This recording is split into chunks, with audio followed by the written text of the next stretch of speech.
Así que los vamos a escuchar mucho a ustedes, pero Vicente Gutiérrez, no te puedes venir para acá. Bueno. Se ha excusado el doctor Macei, que tenía una cosa precisa a partir más o menos de esta hora, así que vamos a empezar la mesa de hoy.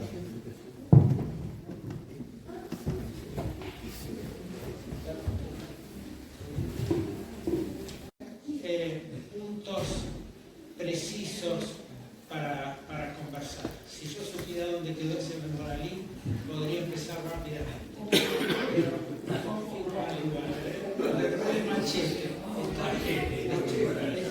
Estoy dando examen de química y me sale de física.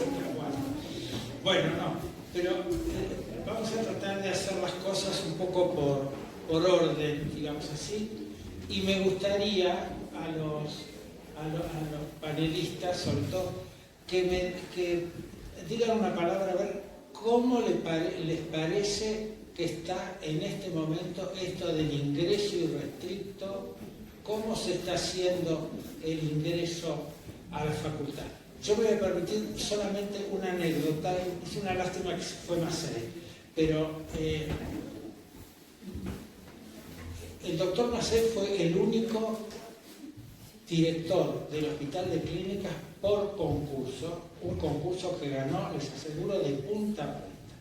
El organizador de ese concurso, el numen de ese concurso, fue el decano de la facultad en ese momento, el doctor Salomón Schechter, un tipo de una honradez intelectual, una claridad mental poco comunes, por lo menos lo que me ha tocado ver a mí.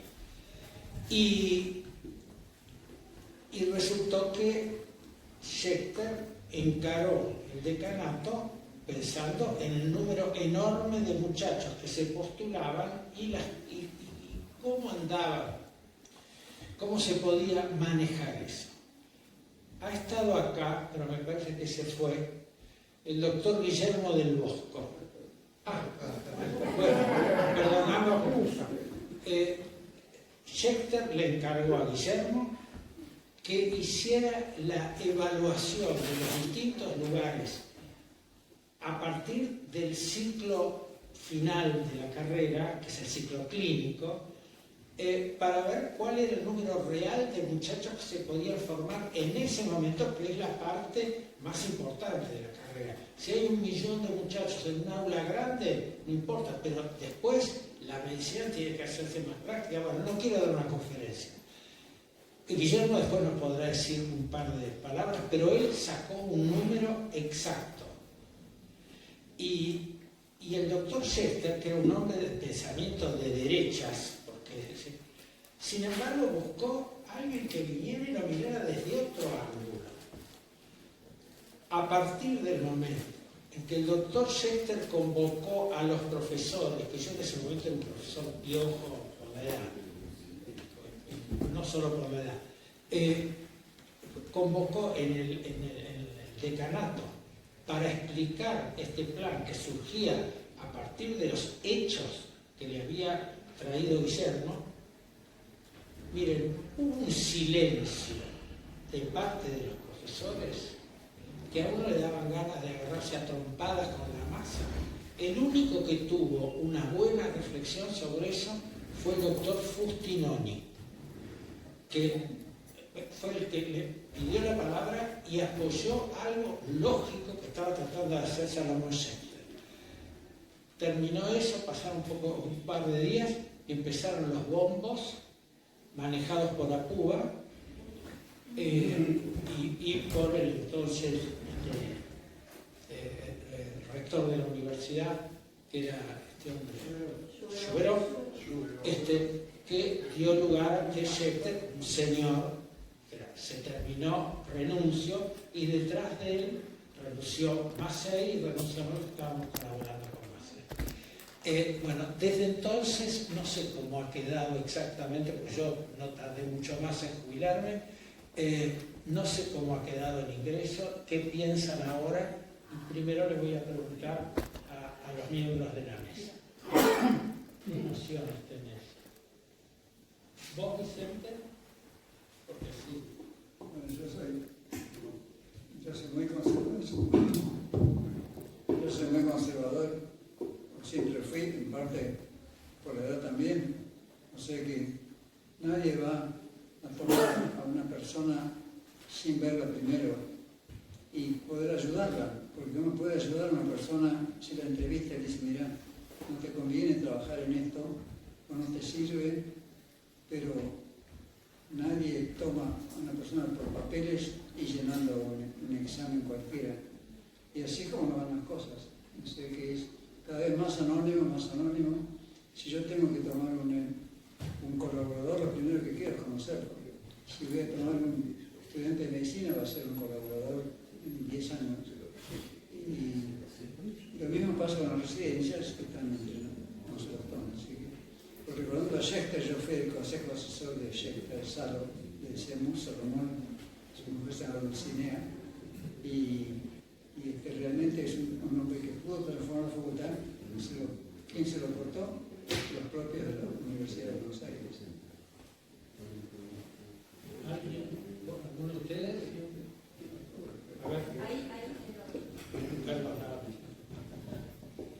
Quería señalar un hecho del que me enteré hace unos pocos días por un profesor de primer año.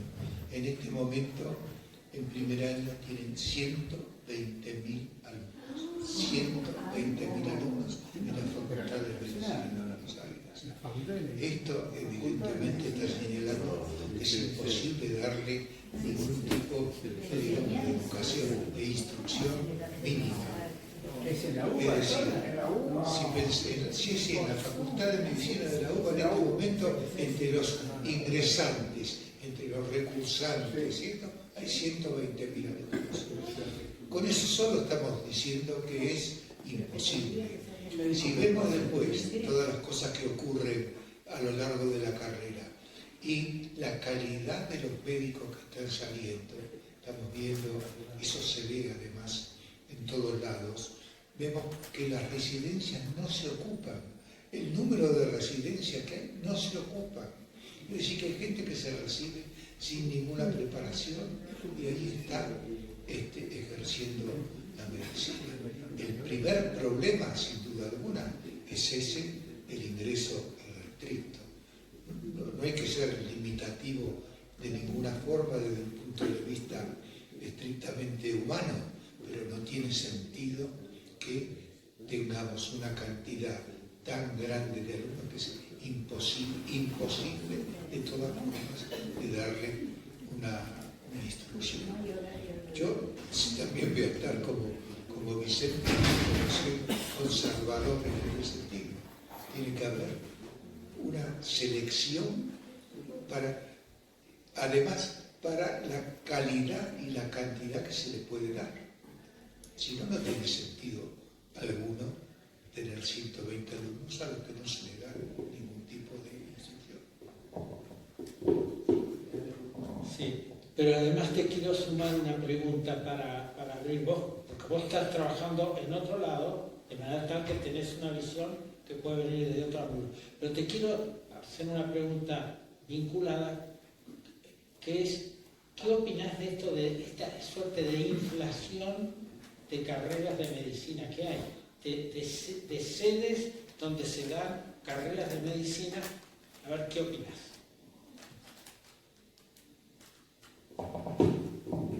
Bueno, no puedo opinar de todo, pero algo voy a decir. Yo soy decano desde hace un montón de años, 12 creo, de la Facultad de Ciencias de la Salud de la Católica de La Plata, que no tiene medicina. Tenemos lo que se llamaba antiguamente, hasta la reforma de la ley, aquellas 5 llamadas auxiliares de la medicina, en la ley 1772, que ahora tienen entidad propia y se han transformado en carreras de 4 y 5 años muy sólidas, a veces un poco hipertrofiadas en algunos aspectos, pero bueno, válidas de por sí porque forman buena gente. Nosotros no tenemos medicina, por más que hay una excelente propuesta de fundación de una facultad, por el tema de los fondos, etc. En La Plata, si la Católica de La Plata tuviera en este momento dinero y posibilidades y sale a fundar una facultad de medicina, se lleva a los mejores profesores ya jubilados o exiliados de la Nacional porque se han ido todos. o se han ido la enorme mayoría precisamente porque es inconvivible con la realidad actual la Universidad Nacional de La Plata. Este año, por ejemplo, han ingresado 4.471 personas en la universidad libre, por supuesto, pero hay miles dando vueltas de otras épocas que siguen siendo estudiantes crónicos, por los cuales no hay lugares en las aulas, son estudiantes repetidores, etcétera, etcétera, con lo cual llegan a decenas de miles, pero de los ingresantes de este año, 2023, 4.400 ingresantes, 2.168, o sea el 48% no son argentinos. No son argentinos. La mayoría son ecuatorianos, 167, 120 brasileños, 350 colombianos, 226 peruanos, 108 chilenos, etcétera, etcétera. Esa gente después se queda, con lo cual aumenta la proletarización médica en el área de la provincia de Buenos Aires, donde además, como supongo que pasa en casi todos lados, no se consiguen médicos para anestesia, obstetricia, urgencias, todo lo que, terapia intensiva, es decir, todas aquellas áreas que impliquen trabajo, pero trabajo es trabajo, es decir, porque no trabajan por un sueldo, sino porque ahí tienen que trabajar rompiéndose el lomo, es decir, buscan alternativas fáciles y empleaditos o lo que sea, pero no en los concursos quedan vacantes. Les digo sobre todo los servicios de emergencia, los de anestesia, los de terapia intensiva, que son los más urgentes y problemáticos. Lo mismo los médicos obstetras, cada vez menos médicos obstetras, hay que levantarse muy temprano, hay que salir corriendo para el parto, etcétera, etcétera. La ley de menor esfuerzo. La plétora estudiantil en La Plata en este momento es enorme. Y el clásico y tradicional cuerpo de profesores se ha ido en su enorme mayoría. Nosotros en la Católica de La Plata en este momento, como no podemos abrir una facultad, por razones económicas, etc., estamos perdiendo realmente excelentes oportunidades de gente que se va. Y algunos vienen a ofrecernos diplomaturas. Ahora estamos por hacer una diplomatura sobre tuberculosis, una serie de cosas que son profesores de clínica médica que vienen a buscar algún lugar donde poder desarrollar su vida académica. Pero evidentemente, y otra cosa, los escándalos estudiantiles se producen en el momento de los exámenes, porque ahí ya en los primeros exámenes de primer año vienen unas barridas fenomenales de alumnos, por supuesto, que no pasan, y lógicamente el diario El Día, que es el gran diario de La Plata, se llena de información, que mucha de esta información que tengo acá anotada la he sacado del día, y bueno, y esto de alguna manera, por ejemplo, el rector habla de esto como que es el espíritu abierto e inclusivo de la universidad, es la que permite este ingreso irrestricto, donde se calcula, como yo decía, si hubo 4.000 de ingresos, hay 30.000 alumnos picando y dando vueltas dentro de la Facultad de Medicina solamente. Estas cosas que yo tomé apuntes un poco sobre la marcha, de algunas cosas que he sacado del diario El Día, etcétera, son realmente catastróficas y preocupantes de lo que está sucediendo en La Plata. Quería ver qué otra cosa quería que dijera. Está bien, ya esto. Ya se entiende. Te voy a pedir que yo. A ver, señora. Sino en otras carreras, esos restritos, en exámenes, muchísimos alumnos sin profesores titulares, porque por ahí hay, pero siempre son alumnos los que terminan dando las clases. Estamos hablando de la oficial, ¿no? Acá en la UBA. Pero en la parte de historia, de humanidades, de literatura, pasa lo mismo. O sea, no es solamente medicina. Medicina es práctico, porque si es literatura es distinto. Pero medicina, que es una carrera tan importante para todos, yo creo que es una tragedia. Lo peor del Bosco, que vos hiciste esa experiencia tan importante.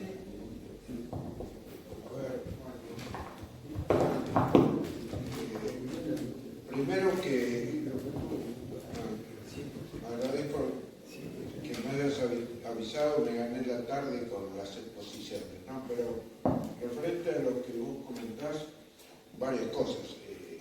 La espléndida gestión de Salomón Schuster, donde yo pude participar en tres pedidos que él me hizo: el estudio de la capacidad educativa, la reforma curricular y la reorganización del clínico, que compartimos con vos y con Nico, ¿no? Los intentos. Referente al estudio de la capacidad educativa, donde estuvo presente y fue decisivo el doctor Vicente Gutiérrez, con el doctor Agres. ¿Recuerdan? Participamos en esa comisión, el doctor Agres, Vicente Gutiérrez, yo, y algunas otras personas, y también en gran medida llevado por la ocurrencia suya, la idea, pudimos estudiar objetivamente cuántos estudiantes podía formar en ese momento la Facultad de Medicina a nivel del internado rotatorio, estudiando. Yo fui personalmente a 53 hospitales afiliados y llegamos a un número objetivo, desprovisto de cualquier ideología, ni el ingreso universal de la izquierda, ni cerrar la facultad 2 años. ¿Viste? Objetivo. Y el número dio 901.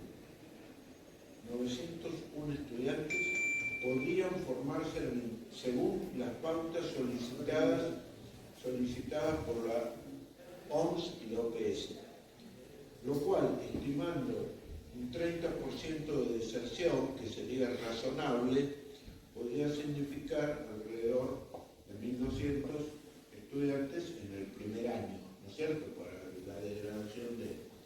Bueno, después vino el estallido que esto generó, ¿no? Y ahora, en ese momento recibíamos en cada cátedra de medicina, que el hospital tiene 4, a veces 4 actualmente, recibíamos 100 estudiantes por año. En ese momento, y ya estábamos con problemas. Este año, en la cátedra que yo estoy, recibimos 260 estudiantes, de los cuales 106 son extranjeros. Y de los 106 que son extranjeros, 100 son brasileños. Entonces, eso es un poco... A ver, la situación está... Por lo menos vuelve. Se ha modificado radicalmente. Es radical la modificación, ¿no? Es muy... se cursan días alternos, hay esa simulación de la docencia que es el Zoom o la enseñanza a distancia. O sea, por supuesto, como hablábamos hace un rato con Reina, siempre hay, yo hago mi propia estadística, un 20% de estudiantes que se salvan, un 20%. 2 de cada 10 se salvan, pero merced a su propio empuje, talento, ¿no? Ganas. Eso ocurre. Hay un 20% que se forma bien y hay una gran mayoría que no se forma. Y tomando el comentario del doctor Martí, te lo dejo como si te interesa. A ver, yo veo que hay 2 fenómenos en curso muy importantes, que no están analizados y que a mí me parece que son sintomáticos de algo profundo que está ocurriendo. Primero, el histórico problema de que teníamos más graduados que cargos de residentes. Eso sigue siendo así, porque hay una cantidad de graduados exótica. Pero ahora no se llenan los cargos de residencia. O sea que hay una gran mayoría de graduados que voluntariamente elige alejarse del que obviamente es el mejor proceso de formación.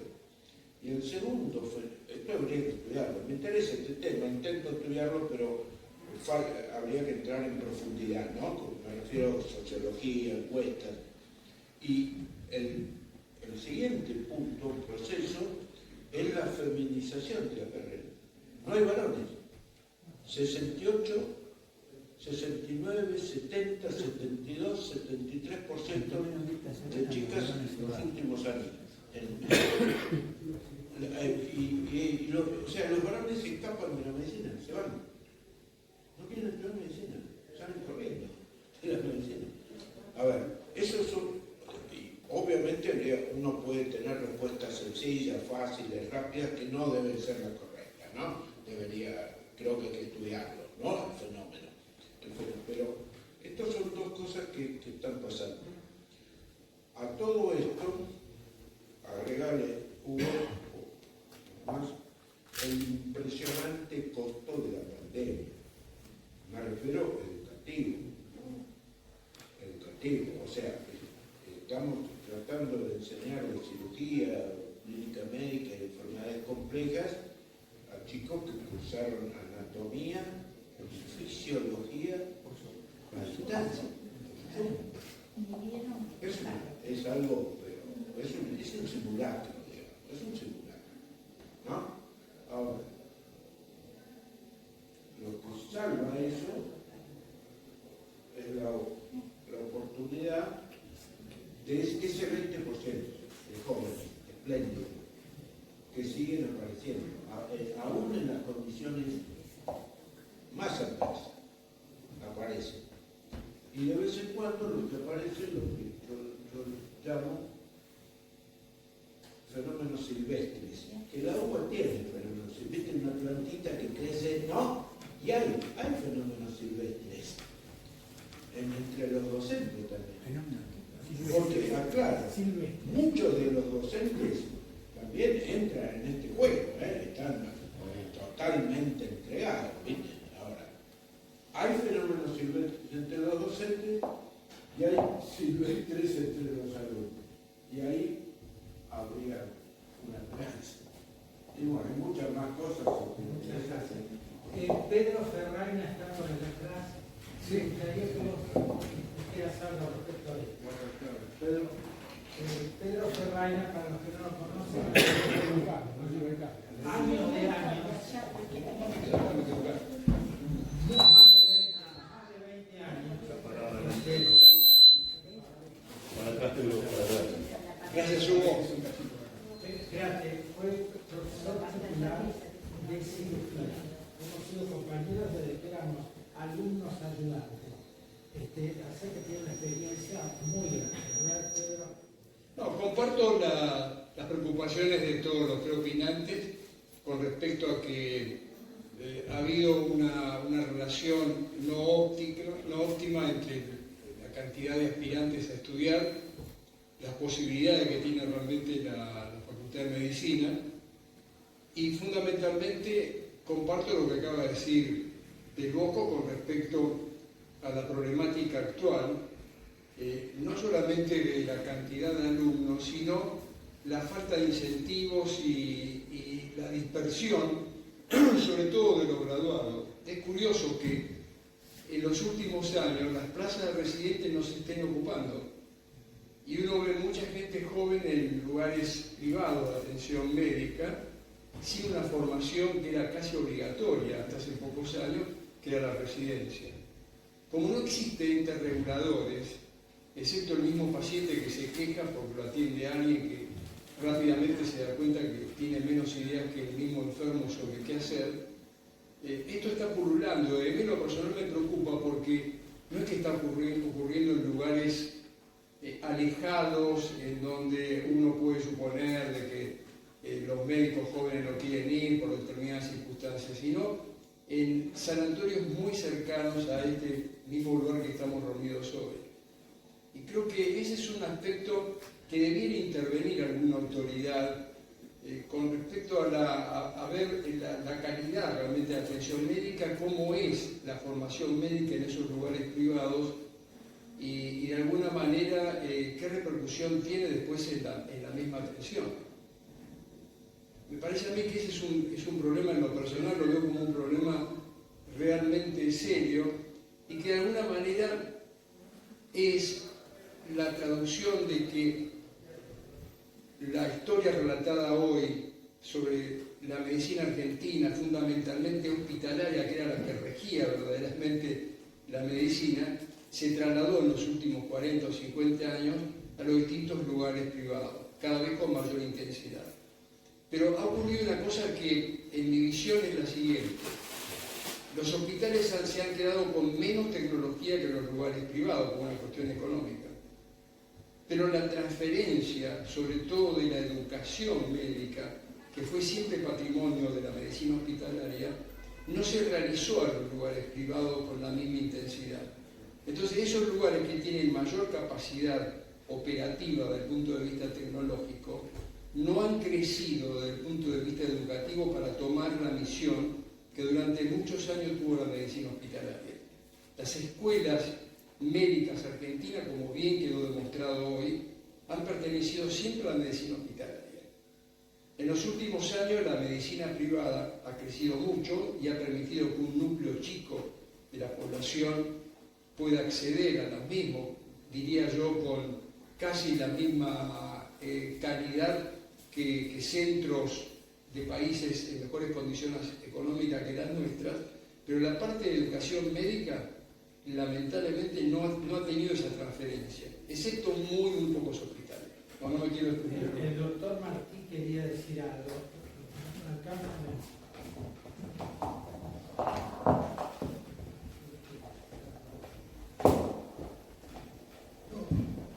Yo estar completamente de acuerdo en la palabra del doctor Ferraina. Y además, él y todos los que están en esta mesa también tienen el problema de que la medicina que enseña es una medicina de habilidades y destrezas. Y eso es imposible transmitirlo cuando hay muchísima gente, por supuesto a través de una pantalla de la televisión. Es decir, son problemas que evidentemente son muy difíciles de solucionar. Y yo creo que lo que dijo el doctor Ferraina también es sumamente importante, en el sentido de que no hay una normativa, no hay una inspección, digamos, de la gente que está ejerciendo la medicina, de cualquier forma. Es decir, si el Estado no se preocupa de eso, ahora pienso también que en parte el Estado no se preocupa porque esas 120.000 personas que están en el primer año de la facultad no figuran como desocupados. Entonces eso también yo pienso que tiene que ver. Es decir, el gobierno no se ocupa demasiado porque esa gente la tienen ahí escondida, digamos, que no estudian, no son ni realmente, porque no están haciendo nada, pero no figuran en las estadísticas negativas. Otro aspecto, todo está ligado, pero otro aspecto es que uno lo que nota es que la enseñanza cada vez es más teórica y menos ligada a la realidad, por lo que está diciendo Manuel Martí ahora. En lo nuestro se necesita poner las manos en la masa. A ver, Roberto Batterini, que ha estado afuera del país mucho, ha estado en Mar del Plata, vení para acá.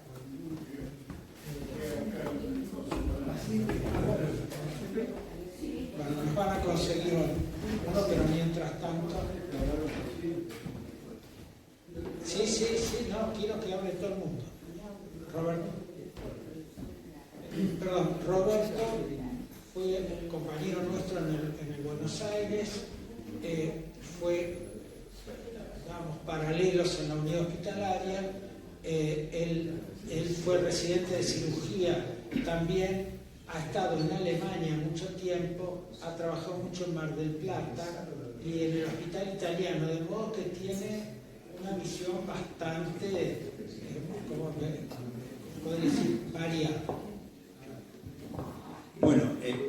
interesante porque yo viví 12 años trabajando en Alemania, 2 años y medio en Bonn y 10 años en Leipzig, después que cayó el muro, en cirugía cardiovascular. Cuando estaba en Bonn, antes de caer el muro, para entrar en medicina, entraban solo los que tenían promedio 9 o 10 en el secundario. Si no, no podía entrar en medicina. La importancia que le daban a la medicina en Alemania en esa época. Después regresé a Mar del Plata, trabajé con el más brillante clínico después de Burkua o con Burkua, Maxit, que es realmente un cerebro, y después, bueno, yo fui a Alemania pero estimulado por Vicente y por Bubi Sanguinetti, que había estado también en Alemania. La cuestión es que se fueron aflojando un poco en Alemania las condiciones, y ahora tenemos que, como es una comunidad europea grande, hay gente de muchos países, desde España hasta hace poco Rusia, Rumania, etcétera, etcétera, que trabajan en Alemania o que se formaron en Alemania, pero que para poder ir allí tenían que tener un buen currículum universitario. Bueno, actualmente, porque hace poco vino un amigo de Alemania y estábamos comentando, no sé quién dijo que el fenómeno de las mujeres en las universidades, cada vez hay más mujeres también. Y los hombres quieren estudiar business, economía, lo que da mucho dinero. Ese es un tema importante. No sé qué más puedo decir, pero eso sí, el que anda mal en un hospital, los hospitales son en general públicos o universitarios, pero yo tomo mi tarjeta como si fuera American Express, la tiro en cualquier hospital y me atiendo en cualquier lugar de Alemania, y si me voy de vacaciones, entonces aviso y me atienden en cualquier lugar de Europa. Ese es otro tema de la salud pública que hay que conversar, porque uno debería acá tener una tarjeta, va a Córdoba, Salta, lo que sea, y lo atienden igual. Y eso no pasa. Yo sé que vivo en Vicente López, si yo voy a Tigre a que me atiendan, no me quieren atender. Tengo una prepaga, pero digamos, un paciente del Estado, a menos que sea una emergencia, si no, se tiene que ir al pueblito donde está, salvo el hospital de clínicas, que recibe, o sea, la universidad recibe gente de cualquier lado del país, pero hay una demora bastante importante. Yo he tratado de enviar pacientes de pocos recursos a clínicas en los últimos 2 años, y la verdad que me ha costado hablar con los grandes amigos para que los puedan atender. Así que, bueno, eso es todo. Julio de Lesbiana Rawson quiere hablar en nombre de los pacientes. Bueno, a ver si son varias cosas que me resulta interesantísimo y comentar. Primero, con respecto a la práctica, me acuerdo que mi abuelo siempre decía, para la parte hotelera, cualquier clínica, para la parte que te salve la vida, andar clínica. Mi abuelo compraba las piezas de los gallegos que la vendían en los barrios de Colmor. Ahora la pregunta sería la siguiente: ¿cómo ustedes se pueden sorprender que la medicina esté tan baja cuando ahora los médicos miran la computadora en vez de intentar semblantear al paciente, verlo cómo camina, yo que soy rengo, y después, yo creo que hace 4 años que no me toco un médico. Antes de la pandemia los médicos no tocan. Alfredo Velo me decía siempre, las panzas hay que tocarlas. No, mi consulta viene lo siguiente: cuando me estaba por cortar la pierna, osteomielitis tibia izquierda, todos los traumatólogos habían sido amigos de mi tío Julio, o eran amigos de mi tío Roberto. Fito Ferré estaba casado con la prima hermana de mi padre, o sea que Curcius y Ferré me estaban intentando salvar la pierna. La parte clínica no funcionaba, medio 1,70 m, pesaba no sé, 11 kilos. Cada vez que me levantaban esa pierna podrida, que me inyectaban penicilina en forma local, eran unas miradas espantosas. Me estaba por cruzar la pierna. Me habían dado a leer Piloto sin pierna, Viaje en torno al Mediterráneo de Karinsky, y otro libro que no recuerdo, maravilloso. Pero viene esto a consulta de los padres médicos. ¿Por qué? Porque cuando Ferrer estuvo a punto de cortarme la pierna, levantaron eso y la cara que puso Ferrer, yo ya sabía jugar bien al truco del póker, a pesar de ser muy chico, era una cosa espantosa, no se necesitaba nadie. Además el dolor lo sentieron también. Pero ahora, ¿cómo progresó acá con los padres médicos? Yo me contacté en su momento y todo, pero después, como no prosperó, es muy importante que el médico no pueda absorber todo ese dolor que tenemos los enfermos. Para el enfermo que está esperando que lo llegue a ver el médico y le diga, se puede, no se puede, le vamos a dar el alta, hay que operarlo otra vez. Ver la cara de un desesperanzado, a pesar de que Ferrer tenía mucha cara de póker normalmente. Pero eso es tremendo. ¿Por qué acá en la Argentina los padres médicos no sabían nada?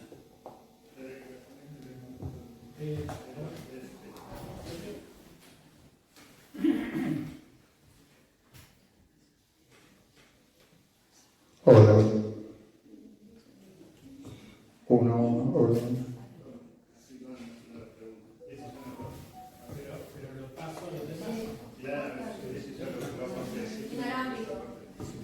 Bueno, hablando de eso, ahí hay dos cardiólogos clínicos importantes y está Miguel Maxi. A ver, ¿cómo se le inculca a los nuevos médicos que tienen que tocar a los enfermos? Yo los jorobaba y les decía, che, mirá que la medicina es un deporte de contacto, pero fuera de broma, ¿cómo hacer? Ustedes que han estado 1000 años con los muchachos, Claudio. D'Amico ha tenido justamente interés específico en los últimos años de inculcar la relación médico-paciente, que es lo que ha dicho acá y Amico ya ha intentado, no encontró, creo, no encontró mucho eco en el resto de la población de los profesores del Hospital de Clínicas, distinguidos compañeros nuestros y algunos que fueron residentes más chicos que nosotros, que ahora ostentan, digamos, lugares importantes dentro del hospital. ¿No es así?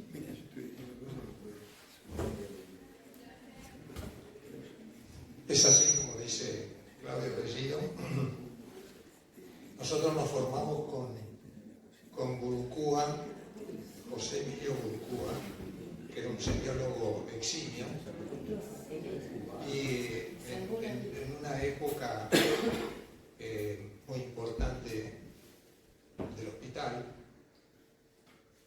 y evidentemente él ejercía el cargo de profesor titular, pero además era el jefe de residentes.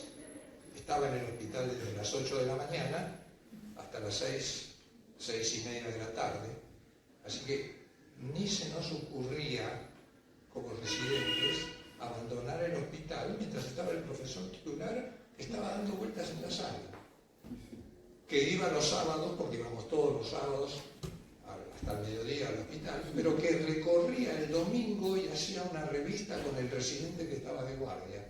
Es decir, que era un ejemplo permanente. Entonces, la relación médico-paciente, nosotros la aprendimos de él, porque él revisaba personalmente cada uno de los pacientes que estaban internados. Y veíamos cómo los interrogaba y cómo llegaba a ellos. Y después de un buen rato del interrogatorio, realmente empezaba el examen físico. Pero ya se había ganado al paciente, es decir, el paciente confiaba en que ese personaje que tenía delante era una persona formada y que lo iba a ayudar. Y nosotros fuimos recibiendo durante la residencia ese ejemplo. Entonces, lo que mencionaba Bellido recién es que ya una vez jubilado, quedé como profesor consulto adjunto, y entonces me preguntaron a qué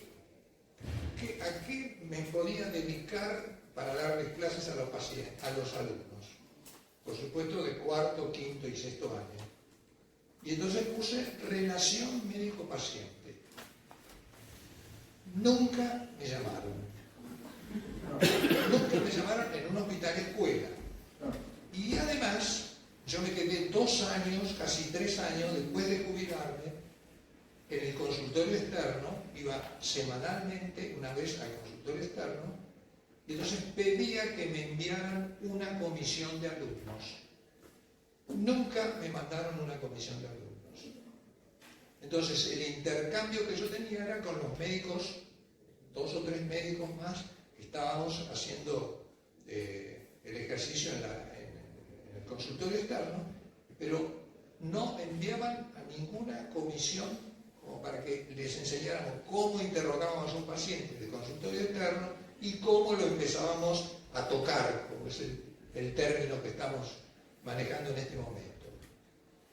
Y que es fundamental en los médicos. Las destrezas, yo aprendí las destrezas con Ignacio Matacu Liburu, que era nuestro coordinador del internado y de la residencia, y después durante la residencia, teniendo como ejemplo a un profesor titular dedicado totalmente al hospital. Bueno, ya para ir redondeando, quiero preguntar otro nivel de conflicto, y le quiero preguntar a Vicente, que tiene una experiencia enorme sobre eso, sobre los concursos de profesores hoy por hoy. Ahora que están.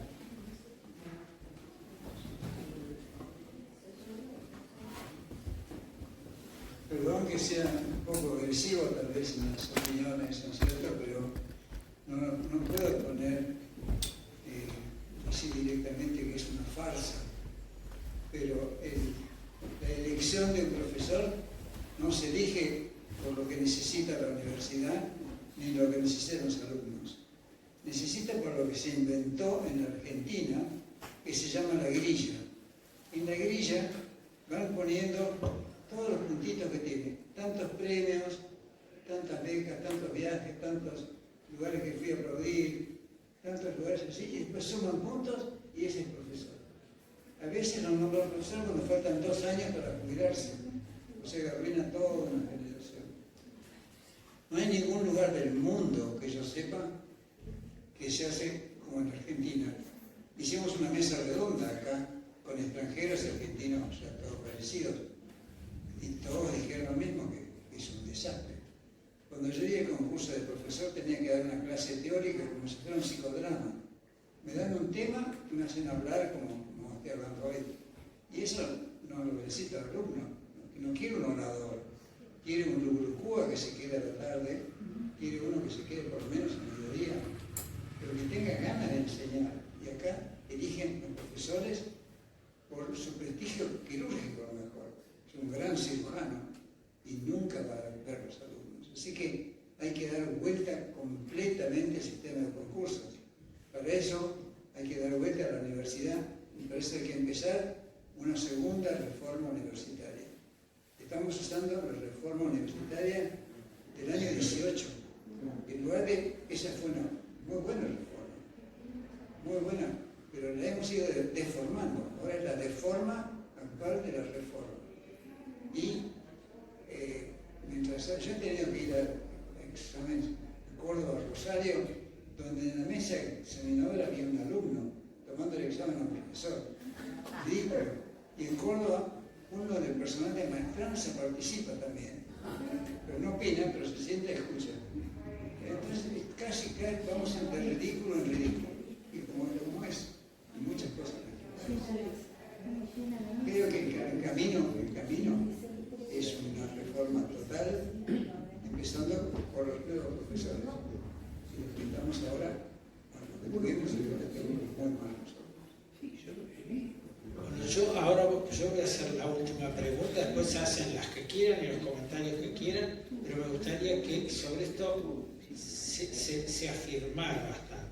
Y le quiero preguntar a Fermín, que la ha escrito y pensado mucho, este problema que hay hoy entre la ética médica que hemos querido aprender todos y este asunto de la bioética, que es lo que hoy se les enseña a los enfermos, porque me consta, porque Schechter también, lo siento muy frecuentemente, porque lo siento un tipo, no soy amigo, pero lo siento un tipo muy afín.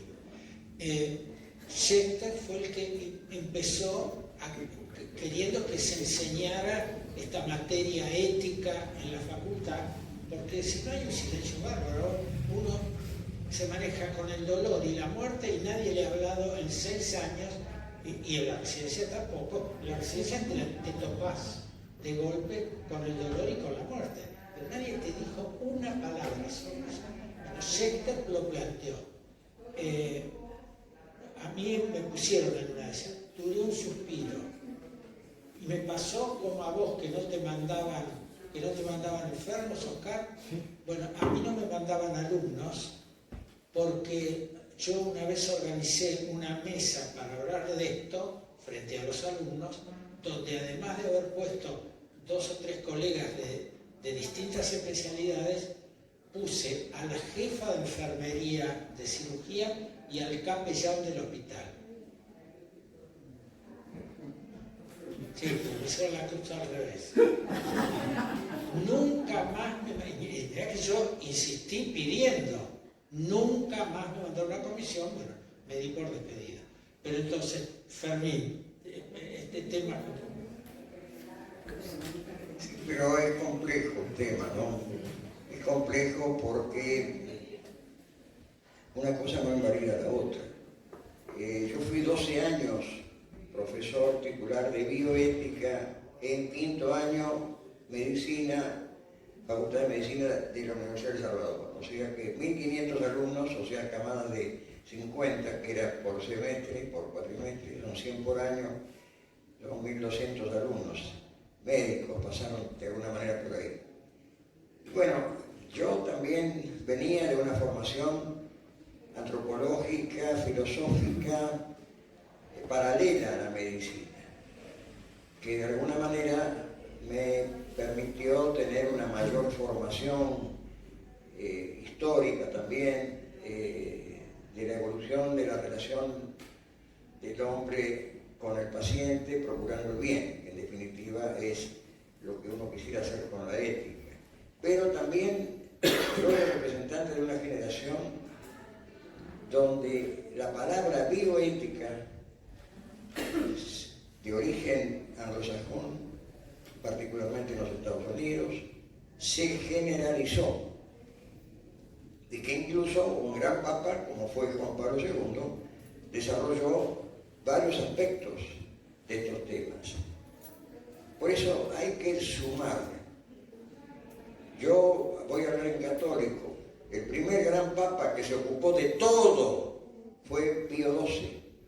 Y hay un libro estupendo, escrito, recopilado por Ovidio y otros más, que se llama Pío XII y las ciencias médicas. Es un libro de casi 200 páginas, donde está todo el material que uno quiera encontrar sobre todos los temas que pueden preocupar en la relación médico-paciente y en el ejercicio de la medicina. Y después, muchos años después, surge una realidad que se va gestando por circunstancias propias de la medicina norteamericana, fundamentalmente, y por un pedido que hace también el presidente de la República a una comisión que encare el tema de la humanización de la atención médica en crisis. Estamos hablando de la década de los 70, más o menos. Y ahí aparece esta nueva línea que la llevan adelante Beecham y Childress, 2 americanos que no son médicos, eran de formación filosófica fundamentalmente, que responden a una medicina, responden a un pensamiento pragmático que es de origen anglosajón y que es muy distinto de nuestra forma de pensar muchas cosas, los latinos. Pero yo soy partidario de la síntesis en ese sentido, es decir, tanto la ética clásica como la bioética han hecho aportes. La ética clásica es la columna vertebral, por supuesto, ¿no? La bioética ha hecho aportes específicos vinculados al bios, o sea, a la relación con una persona o con un animal, supongamos también. O sea que hay planteos, cánones de actuación bioética con animales de laboratorio, que son naturales y normales y obligatorios. Por eso entonces, nosotros en La Plata, por ejemplo, todas las carreras tienen bioética. Algunas la dan médicos, muy pocos. Las demás la dan gente de filosofía. Porque hay una introducción ética general, tradicional, y una segunda parte con la enseñanza de la aplicación al ser humano enfermo, el bios, donde está todo lo que ya sabemos. Relación médico-paciente es lo primero y lo más importante. Relación médico-paciente es lo más importante y a lo que se le pone más énfasis. Y después aparecen toda una serie de circunstancias que se dan en este momento de la modernidad, digamos, ya sea por la inseminación artificial o todos los problemas que van surgiendo en el desarrollo de la medicina tecnológica, pero que en definitiva se centran en lo que hace a la relación médico-paciente, como hablaba acá Iavicoli y Bellido recién. Y esa relación médico-paciente está vinculada fundamentalmente al respeto de la persona humana y el reconocer en el otro una persona con la cual se está hablando, que es el interlocutor. Y ahí es donde aparecen los viejos conceptos de la antigua ética. Es decir, sin una buena formación antropológica, solamente con praxis no se resuelven un montón de problemas. Por eso la concepción tradicional es, primero es la visión, el estudio y después es el hacer. En definitiva, hoy en día la bioética se ha transformado un poco en una especie de charla y de ponerse de acuerdo con respecto a un paciente en el comité de bioética. Y lo que se procura no es una solución ética, sino, bueno, salir del paso negociando o consensuando. Y en ese aspecto muchas veces no puede haber consenso. En ciertos momentos, por ejemplo, frente a un enfermo terminal, en determinadas formas, se sigue o no se sigue, pero yo quiero sumar, no quiero fracturar. Yo creo que la ética clásica es un aporte básico sobre el cual esta concepción moderna denominada bioética se suma. Lo que pasó con el CAEM, Consejo Académico de Ética Médica. Uno de los académicos era Jauregui, creo, que claro, que se negó a que se hablase de bioética, sino solamente de ética, lo cual está bien, pero la bioética es una corriente moderna que mientras no se contradiga o no se ponga enfrentada con los cánones tradicionales de la ética médica tradicional, se tiene que sumar. Y bueno, es una realidad mundial, además, es una realidad mundial, con la cual, claro, tiene una gran impronta anglosajona. Es muy distinta la impronta anglosajona de lo que se llama la bioética del Mediterráneo, que es una ética más al estilo de lo que es la formación clásica antropológica que podemos tener nosotros los latinos. Tal es así que hay dos trabajos interesantes, uno de un americano, Thaler, creo que era, precisamente sobre la bioética vista por los latinos. Y hay uno muy bueno por una persona que vos conocés, que es la hermana Lugo. La hermana Lugo tiene su tesis, claro, Elena Lugo, que es una Schoenstatt, tiene su tesis hecha en Georgetown, porque ella es bilingüe, porque es puertorriqueña. Es decir, ella nació en Puerto Rico, norteamericana, y a sus meses ascendencia española 100%. ella hizo un trabajo de relación médico-paciente que es un libro muy lindo. Yo lo usé mucho y lo recomiendo, lo presto, que es precisamente relación médico-paciente visto desde la óptica de un pensamiento latino, como es ella, en un ámbito absolutamente sajón como el que se formó, que es Georgetown.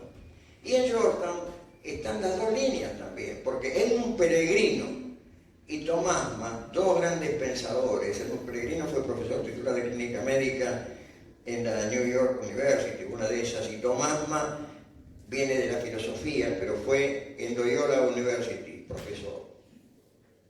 Estaban metidos hasta la maceta con el tema de la bioética y participan en Georgetown de las discusiones, pero son de una óptica diferente. Por eso yo insisto en una convivencia, en una coexistencia entre la ética clásica, que es la madre, y los aspectos más pragmáticos de la bioética. Lo que pasa es que sí, perdón. Perdóname porque nos pidieron para dentro de unos minutos el salón y acá Manuel tenemos 15 minutos. 5 minutos. La característica de la ética anglosajona es el criterio utilitario. Yo pienso que es el que está molestando desde un punto de vista teórico a toda la idea de la ética, que es un criterio que deja completamente de lado todo lo que sea más antropológico o filosófico. Yo estuve en una comisión que hizo el programa de ética para la carrera de medicina, en la Facultad de Medicina, que se dividió en dos cursos, uno para el básico y otro para el clínico. Hicimos un programa y después edité 4 cursos de bioética. Yo no estoy en contra de que haya una materia de bioética, pero pienso que eso es algo teórico que no llega al fondo de la gente. Pienso que la ética tiene que ser enseñada por cada uno de los profesores. El profesor de anatomía dirá cuál es la ética de manejarse con cadáveres o con tejidos en histología. El de ginecología, cuál es la ética de la ginecología, y el de clínica o el de cirugía, cuál es la ética de cada uno. Eso tiene un problema y una obligación, que el profesor tiene que tener un criterio ético y que ser capaz de transmitirlo a los demás. Pero es la única forma que uno puede tener la experiencia real y el criterio real de una persona que ejerce la medicina en esa especialidad. Pienso que eso, no estoy en contra de que haya una materia que se llame ética médica, pero la materia de ética médica es una materia que se aprende y se olvida. En cambio, si hay un capítulo en cada una de las especialidades que diga cómo se debe ejercer la ginecología, cómo se debe ejercer la obstetricia, la clínica médica o la cirugía, eso es lo que va a quedar mucho más en el estudiante. Bueno, a ver, doctor.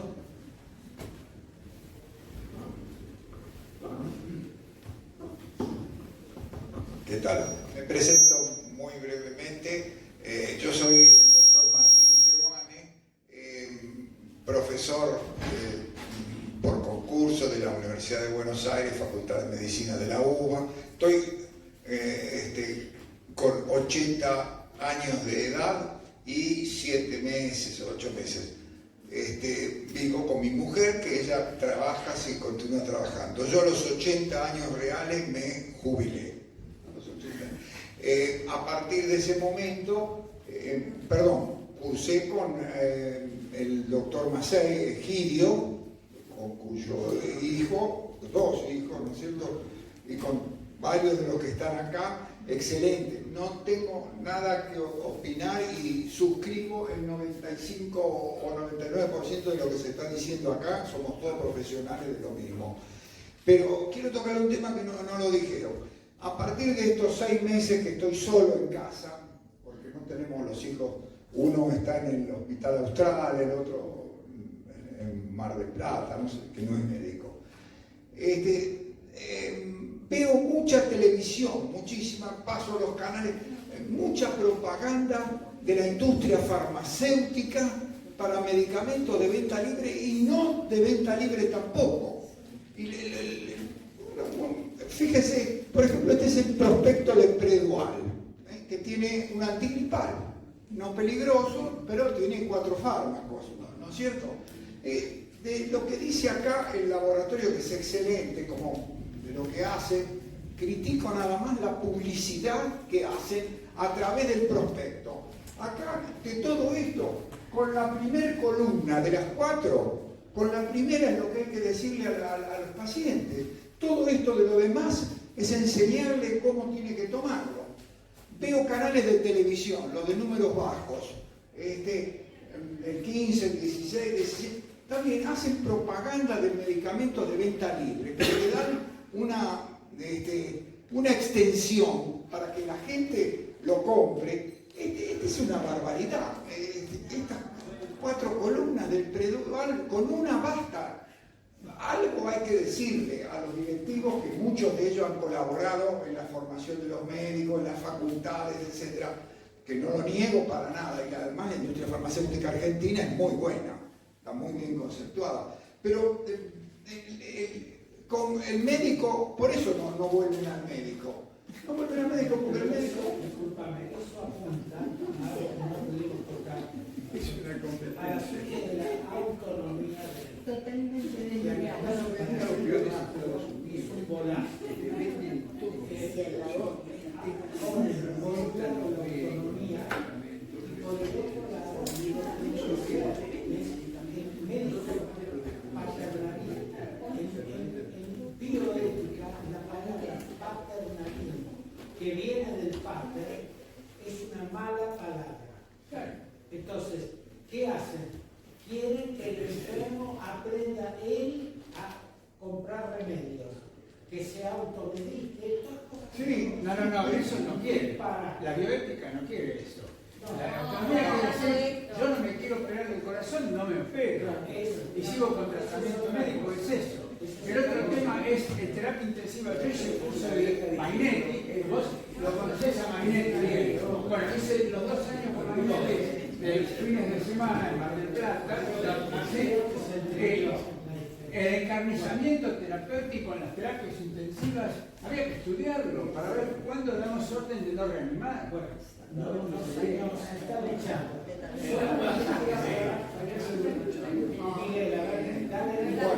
No, yo cerraba esto. Tenemos que hacer las entidades médicas, formadores, éticos, etcétera, alguna advertencia a la industria farmacéutica que nos ha ayudado siempre, pero que ahora autovenden. Por eso no vuelven al médico una vez que el médico, bajo receta, con la primer columna bastaría, no tienen que decirle más, todo esto.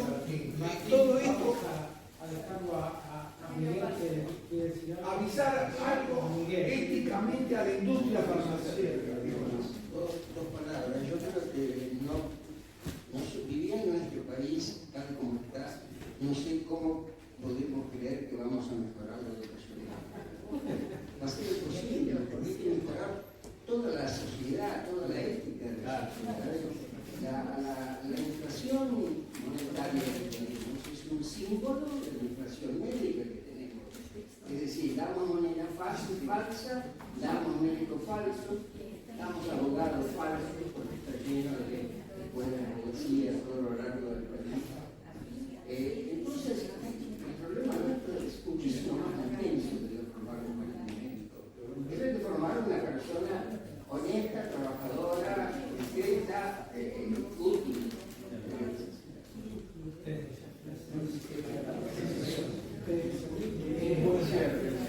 Terminamos, solo quiero decir una cosa respecto de las mujeres médicas. Yo les puedo asegurar que yo tenía todos los prejuicios. Hoy yo tengo un pequeño grupo muy bueno de gente que me ayuda. Un poquito presidente de cirugía torácica, buenísima madre, buenísima esposa, que tiene la ventaja como mujer de la prolijidad, de meterse en los problemas y de los dedos más finitos que en cirugía hacen. Así que, bueno,